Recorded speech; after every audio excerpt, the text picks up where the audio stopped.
अबीरा चारू को तैयार करने जाती है। चारू वहाँ पे डरी हुई होती है, उसे समझ में नहीं आता उसे क्या करना है, कैसे डिसीजन लेना है। अबीरा उसे कहती है, तुम अगर दिल से तैयार हो तो ही इस रिश्ते के लिए हाँ करना, वरना मत। तभी चारू उसे कहती है कि आपको तो अरमान भैया मिले, अरमान भैया तो बहुत ही अच्छे हैं। तो अबीरा तुरंत कहती है, हाँ वो तो है। चारू कहती है, आपको तो मेरा हिस्ट्री पता है ना, पास्ट पता है ना, मैं कैसे किसी पे भरोसा करूँ। वो चारू अबीरा से पूछती है, आप मेरी जगह पे होती तो क्या करती, लड़के को कैसे पसंद करती। तो वो कहने जा ही रही होती है, उतने में अरमान वहाँ पे आता है और कहता है कि भरोसा, विश्वास ये ज़रूरी है, ये तुम देखो, क्योंकि अगर हम जिससे प्यार करते हैं वो हमारा भरोसा तोड़ता है तो बहुत बुरा लगता है। अरमान ये जानबूझकर अबीरा के लिए कह रहा होता है, क्योंकि अरमान जानता है कि अबीरा उससे कुछ ना कुछ छुपा रही है, उसका भरोसा तोड़ रही है, और अबीरा भी ये जान चुकी है। यहाँ पे लड़के वाले आते हैं। अबीरा और चारू ऊपर से देखती है उस लड़के को, चारू को अच्छा लगता है। अब यहाँ पे लड़के वाले नीचे आते हैं और मासा को भी व्हीलचेयर से लेके आते हैं। तभी मासा के हाथ से चाबियों का गुच्छा नीचे गिर जाता है। वो उठाने जा ही रही होती है, उतने में विद्या वहाँ पे आती है और चाबी का गुच्छा उठाती है और अपने कमर में लगा लेती है। वो मासा का इंसल्ट करती है। यहाँ पे जब लड़के वाले आते हैं तब संजय सबसे पहले मासा का ही उन्हें परिचय दे रहे होते। उतने में विद्या उनके सामने आ जाती है और कहती है, मैं इस घर की बड़ी बहू हूँ, और वो सबका परिचय करवाती है और आखिर में, सबसे आखिर में मासा का परिचय करवाती है। मासा को तो बुरा लग रहा होता है, लेकिन वो मेहमानों के सामने कुछ नहीं कहती है, वो चुप रहती है। यहाँ पे सब लोगों को पता चलता है कि विद्या कैसे बिहेव कर रही है, लेकिन कोई कुछ बोलता नहीं है। यहाँ पे चारू को लेके अरमान और अबीरा नीचे आते हैं। वो लड़का चारू को देखता है, घर वाले उसे देखते हैं, उनको पसंद आती है चारू, और चारू भी उन्हें देखती है। यहाँ पे चाय देने के लिए रूही आगे बढ़ती है। तभी अबीरा उसे रोकती है और कहती है, रुको मैं भी देती हूँ करके। रूही को गुस्सा आता है, वो यहाँ वहाँ देखती है। तभी सब लोग उसे चौंक के देख रहे होते हैं। रूही अबीरा को कहती है, इतना प्यार मत दिखाओ कि सबको झूठ लगे। और सब लोग एक दूसरे को देखने लगते हैं कि शुरू हो गया करके, लेकिन फिर रूही संभाल लेती है और कहती है, हम तो जेठानी देवरानी है ना, मजाक तो हम लोग में चलता है।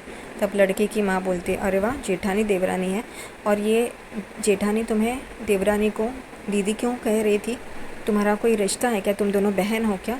तब रूही चुप हो जाती है। अबीरा कहती है, हाँ ये मेरी बड़ी बहन है। रूही को ये सुन के भी गुस्सा आता है।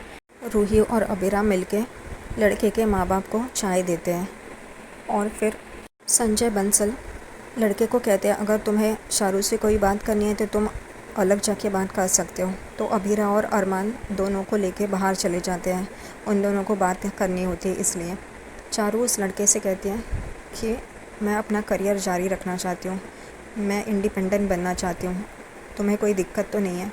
वो सोच में पड़ जाता है। चारू कहती है, मैंने शायद कुछ गलत कह दिया, और वो वहाँ से जा रही होती है। उतने में वो लड़का उसका हाथ पकड़ता है और कहता है कि मुझे इंडिपेंडेंट लड़की ही चाहिए, मुझे उसके नाम से पहचान चाहिए, मुझे अच्छा लगेगा अगर तुम काम करोगी तो। चारू भी खुश हो जाती है कि वो उसकी बात समझ रहा है, उसको समझ के ले रहा है, इसलिए वो भी खुश हो जाती है इस रिश्ते से। यहाँ पे अरमान और अबीरा दोनों में छोटी सी बहस होती है। अरमान को यही लग रहा होता है कि अबीरा उससे कुछ छुपा रही है, वो उसे बता नहीं रही है। अबीरा उसे कह रही होती है, उसे मना रही होती है, लेकिन अरमान सुनने को तैयार नहीं होता है। अरमान को पता चलता है कि अबीरा ने उसके अगले हफ्ते के कोर्ट केस की सुनवाई प्रीपोन करवा दी है। वो उसे ये भी कहता है। अबीरा चुप हो जाती है। अरमान उसे कहता है, मुझे घर वालों के सामने तमाशा नहीं चाहिए, मेहमान आए हैं, और वो वहाँ से चला जाता है। अबीरा सोच में पड़ जाती है क्या करना है, और ये सारी बातें दादी सा दूर से सुन रही होती है। उन्हें भी बुरा लग रहा होता है इन दोनों के लिए। जहाँ पे लड़के वाले और चारू एक दूसरे को हाँ कहते हैं। चारू भी इस रिश्ते के लिए तैयार होती है, शादी करने के लिए। तभी अरमान कहता है, आप दोनों सिर्फ 15 मिनट मिले हो तो आपको ये कैसे पता चलेगा कि एक दूसरे के लिए आप लोग सही हो, आप लोग बार बार मिलो और फिर फैसला लो। लेकिन चारू कहती है, मैं इस रिश्ते के लिए तैयार हूँ। संजय और काजल बहुत ही खुश हो जाते हैं।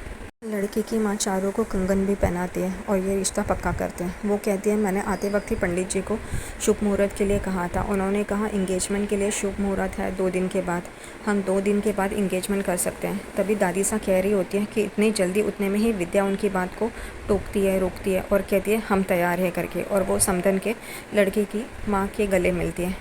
दादी सा को बहुत बुरा लगता है विद्या की इस हरकत से। लेकिन वो भी चुप रहती है सबके सामने। यहाँ पे माधव विद्या से कहते हैं कि तुमने आज जो बर्ताव किया है माँ के साथ वो बहुत ही गलत किया है। तो विद्या कहती है उन्होंने जो हमारे साथ किया, मेरे साथ किया, वो क्या सही था? तो इस वजह से मैं भी ऐसे ही करूँगी, और वहाँ से चली जाती है।